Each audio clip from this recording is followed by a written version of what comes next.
So Montague Druitt's physical appearance, that's important to your theory because of the eyewitness accounts.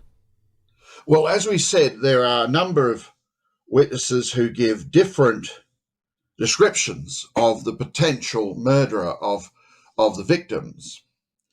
And really, you can discard all of them except for the one who is within 10 minutes of Bobby Watkins when he finds Catherine Eddowes' body in Mitre Court, and she's very horribly eviscerated.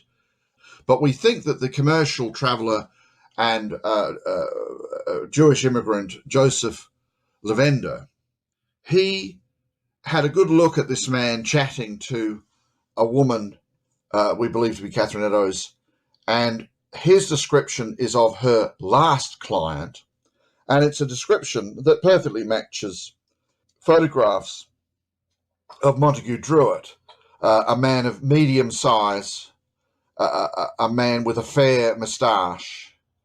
And in other words, a Jewish man is describing a Gentile-featured man and dressed rather like a sailor, not in the iconic to-be top hat and cape and carrying a medical bag. That's all iconography of the Edwardian era and the 20s. In fact, Montague Druitt has sensibly dressed down to walk amongst a crime-ridden neighbourhood where he would have such chance of being robbed if he looked like a toff. Mind you, a lot of toffs did go down to the East End to what was called slumming, just to have a look around at this hideous place as sort of callous sightseers, and they certainly didn't dress down for it, from what we can tell. But anyway, the point is that the best eyewitness description is Joseph Lawende. Now, various writers on this subject won't concede that,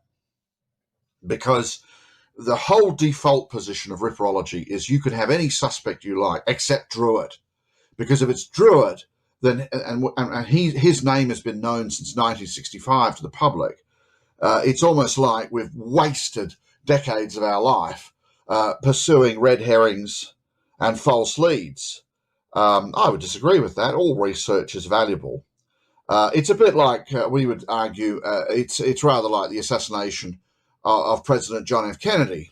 There is a school of thought which says you can have any suspect or combination of suspects you like in conspiring to murder JFK, CIA, FBI, even Lyndon Johnson, Boy Scouts, anyone you like, except Lee Harvey Oswald.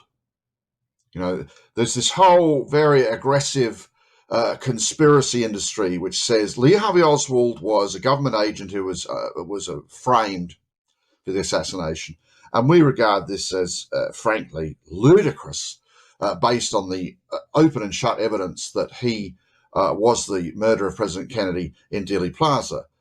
We're not saying that he didn't have conspirators. Same thing with Jack the Ripper. You can have anyone but Druitt.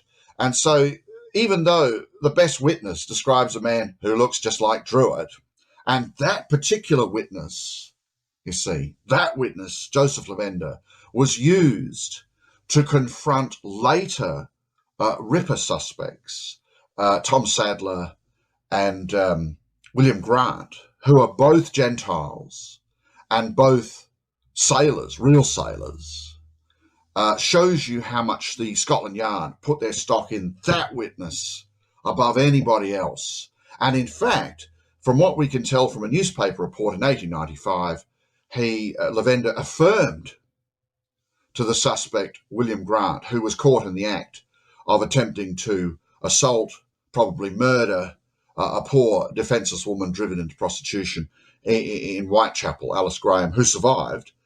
He said, yes, that's the man. And the only surviving photo of William Grant shows him to be arguably, facially, extremely similar to Montague Druitt.